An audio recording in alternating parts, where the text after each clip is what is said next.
Folks, college football is back, and it really is back in earnest this weekend. And one of the best matchups, I think, in the country on Saturday will happen at Camp Randall Stadium in Madison, Wisconsin. It's Penn State and Wisconsin. I'm Mike Gross for LNP, LancasterOnline.com. I will be there on Saturday. And in this edition of Nittany Next, I want to give you kind of a closer look at the biggest game that Penn State has played for a season opener, at least on paper, in a while. Wisconsin is a team that you probably know for running game and offensive line, and famous running backs Ron Dane, Melvin Gordon, more recently Jonathan Taylor. They don't really have that guy right now, at least by reputation. I'm sure they have talent at running back, but they don't really have that established guy. And their offensive line, which is another kind of famous Wisconsin trademark, they've had some position shuffles and nagging injuries. So I'm not sure that Wisconsin is going to be able to just line up and steamroll over Penn State on the ground, even though Penn State has some issues in the defensive line. That's probably the one position group where they do have some issues. What Wisconsin does have more than usual is a passing game, at least potentially, behind a very talented quarterback, a redshirt freshman named Graham Mertz, who was a pretty high-level recruit, maybe Wisconsin's best recruit ever at that position. And he started off last season spectacularly as a true freshman. Completed 20 of 21 passes for 48 yards and 5 touchdowns in a win over Illinois. The next day, he caught COVID, and he was out for 3 weeks. Wisconsin missed a couple of games. Their program was shut down by COVID, and Mertz really didn't reach that level. Although who does reach that level? But I mean, he really was not quite as good the rest of the year. But he's a big talent, and he is a big piece of what Penn State is going to have to deal with. Pass rush will be an issue with 2 new defensive ends for Penn State. So we'll see how that goes. Wisconsin throws a lot to the tight end. They have multiple tight ends. But they really only have one that they throw to. His name's Jake Ferguson. He had 30 catches last year. Was their leading receiver for 300 and some yards. And remember, this is only in 7 games. And he was definitely Mertz's top target. And a really good tight end could create some coverage issues for Penn State because they're playing some younger linebackers, in particular a redshirt freshman Curtis Jacobs, who is going to have some stretch in the coverage area. I think that's a thing to watch when Penn State has the ball. Wisconsin defensively, again, very good defensive reputation, some good coordinators over the years. They play a 3-4, which is a little unusual, particularly in the Big Ten.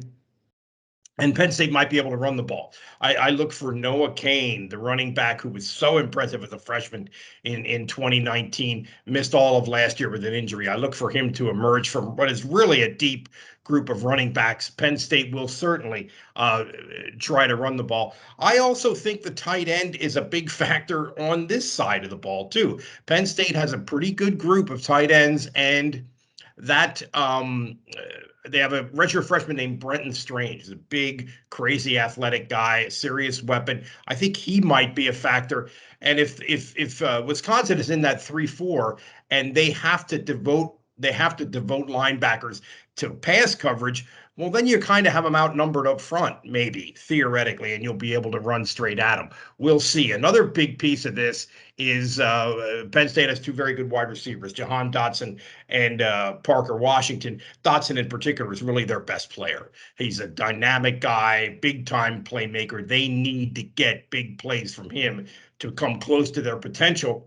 And Wisconsin plays a lot of man coverage, and they have a couple of good corners, Faion Hicks and Caesar Washington, and their matchups on the outside against Penn State's wideouts, particularly against Dotson and Washington. I think that's going to be a big piece of what happens on Saturday. Intangibles here. both programs took a big hit last year from COVID. I know everybody on earth took a big hit from COVID, but I think these teams, more than most college football programs, for a variety of reasons, Penn State in particular, and they got knocked down a couple pegs. And this is a big game in the context of getting back to where they think they ought to be, and also bearing in mind that last year's season opener, 36-35 loss to Indiana in a game in which they really outplayed Indiana. Some crazy stuff happened in that game, much of it self-inflicted by Penn State. And that game really was one that Penn State never recovered from until it was too late. You'll recall that Penn State was 0-5 last year as a preseason top 10. That has never happened before in the history of college football. So it's a big Saturday. It's a big, if Penn State can find a way to win here. Auburn comes to Happy Valley week 3. Penn State gets off to a 3-0 start. They're certainly going to be top 10 in the nation, and they really will be headed toward, potentially that Ohio State game being for very high stakes. We'll see going forward. But again, the overarching issue of this season, and I can't believe I haven't even talked about this before now, is Sean Clifford, Penn State's fifth-year senior quarterback, 3 years as a starter. He's now on his 4th offensive coordinator of his college career, and that coordinator is a big-name, elite, great reputation guy named Mike Yurcich. And the marriage between those two and the development of Penn State's offense that Yurcich can engender, I think, is really key to Penn State going from pretty good to really good. We'll find out. It's all going to happen. It's all going to start happening on Saturday in Madison, Wisconsin. And as I said, I will be there. I'm Mike Gross for LNP, LancasterOnline.com.